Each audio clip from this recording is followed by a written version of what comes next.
It's that time of year where love is in the air.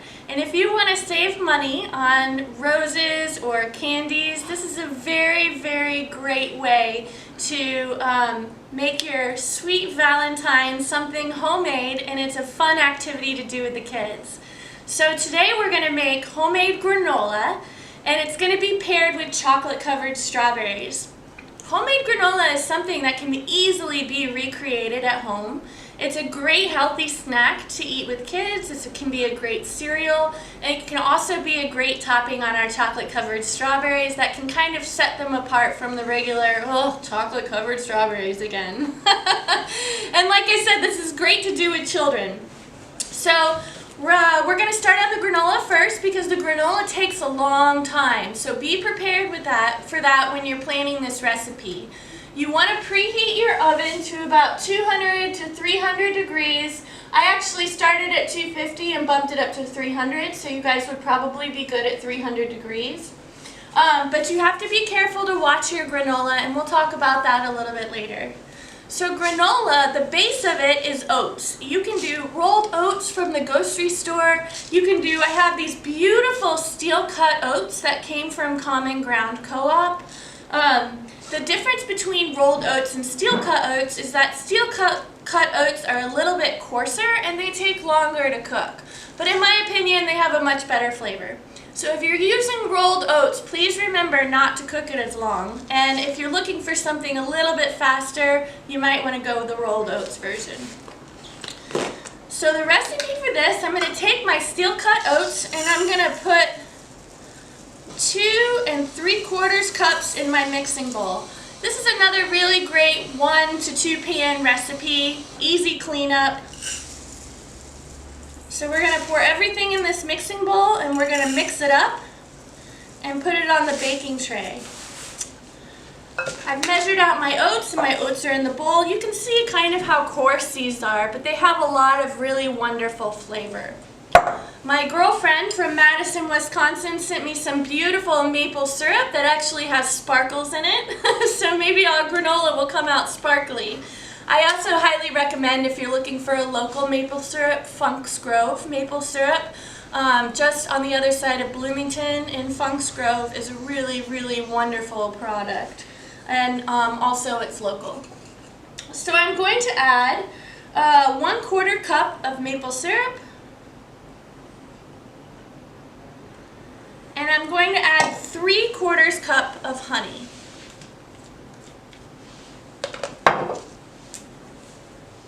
So I'll just take my little honey bear and squeeze this up to the 1 cup line. We've measured out the maple syrup and the honey, and in a separate pot, I melted 1/2 cup of butter, which is 1 stick. You can either melt this on the stovetop in a pot, or you can stick it in the microwave. Beware, if you stick it in the microwave, it might blow up, which is something that happened earlier to us today. See, nobody's perfect. So for demo purposes, I put it in a pot this time instead of exploding in the microwave. Anytime you melt anything in the microwave, it's best to go in small intervals, so that way you can check and see how far the cooking process is. So now that I have everything measured out and ready to go, I'm going to add my honey and my maple syrup to my oats. Make sure you get all of that sweetness into the bowl. And then I'm going to add my melted butter. Now if you're doing this with children, this can be a really fun part. Once everything gets added into your mixing bowl, then you can either use your fingers, hopefully you wash them first, or you can use a spoon. For clean purposes right now I'm going to use a spoon, but this is also a lot of fun to do with children. They can really get their hands in it and mix it really well. So you want all of the oats to be thoroughly coated in the butter and the maple syrup and the honey. And then I have a parchment-lined baking sheet that I'm going to pour this mixture out on. I've folded the ends to make it fit onto my sheet tray. And once all of the sugars and the butter is incorporated, I'm going to spread it out evenly on my baking sheet. Now, you want to kind of babysit this while it's in the oven. because you're going to stir it a little bit. What's going to happen as this cooks is that all of these sugars are going to caramelize on the oats, and they're going to kind of cook the oats. Again, if you're using rolled oats, you really have to babysit it because it doesn't take that long. So I'm going to spread this pretty evenly over my sheet tray. And once it's even, I'm going to pop it in the 300-degree oven, and it's going to bake for about an hour to 2 hours.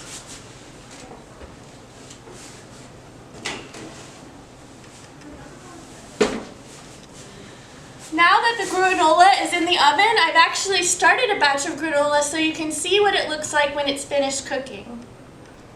Our granola is out of the oven, and it's this beautiful caramelized color. This is exactly what you're looking for. The granola is very, very hot, so be careful taking it out of the oven. Make sure it doesn't touch your skin, and set it aside and let it cool down. Our granola is already cool. Once it cools down, you can break it up with your fingers into smaller pieces so that they stay on the strawberry. Our strawberries, this is just a quart of regular strawberries. Strawberries are in season starting in May, so look for local strawberries. These are winter strawberries that I just washed. I took out of the quart container and I gave them a good washing, and then you want to put them on paper towels so they get nice and dry. If the strawberry is wet, the chocolate will not stick to it. It'll just slide right off. So we're going to go ahead, this is a bowl of semi-sweet Nestle's chocolate chips. And what I did was I put the chocolate chips into equal bowls, and I just zapped them for about 1.5 minutes on high. Now I only do it for 30 seconds at a time, so that way I can stir it as the chocolate's cooking. Otherwise you'll burn the chocolate and it will not taste very good. This is a bar of white chocolate that's in the baking section at the grocery store. I broke it up into small pieces in the bottom of this microwavable safe bowl and did the same exact thing. I microwaved it 30 seconds at a time to up to 1 minute and 30 seconds, and I stirred it while I was microwaving it. Very, very easy. I'm going to take my strawberry, my dried strawberry, and I'm going to hold it by the green top. You don't want to cut or take off the tops because that's going to be your handle for your strawberry. So I'm going to dip it in the chocolate, leaving the top exposed, and I'm going to roll it around. Once I have pretty good coverage, I'm going to lay it out on a parchment lined sheet tray. The reason you want parchment lined is because it's easy to peel off the chocolate as it hardens. So once I do that, I'm going to take a fork with my white chocolate and I'm going to drizzle it right on top. And then I'm going to finish this with the granola that we made. And the granola makes these chocolate covered strawberries a little bit more fun, and it'll give them a nice texture instead of just regular chocolate covered strawberries. So I'm going to do one more demo for you, where you take the strawberry by its top and you dip it in the bowl. You kind of want a deeper bowl so that you can get the strawberry all the way to the bottom of it. And I'm just going to wiggle it around. This is a great activity to do with your family and a great dessert that you can eat later. If the top comes off, don't worry about it. Just pick it up with your fingers. You want that extra chocolate to drizzle back in the bowl. And then we'll take our white chocolate, again, drizzling it on top, and finishing it with the granola. When you do this, you want to do the steps that we're doing now, the chocolate, then the white chocolate, and then the granola. Otherwise, the chocolate will start to harden, and it'll be really hard to get the strawberry to get full coverage. So again, we dip the strawberry, we put it on the parchment sheet, and then we drizzle it a little bit with white chocolate, and we finish it with our granola. Once I've finished all of these strawberries, I'm going to pop them in the freezer so the chocolate sets.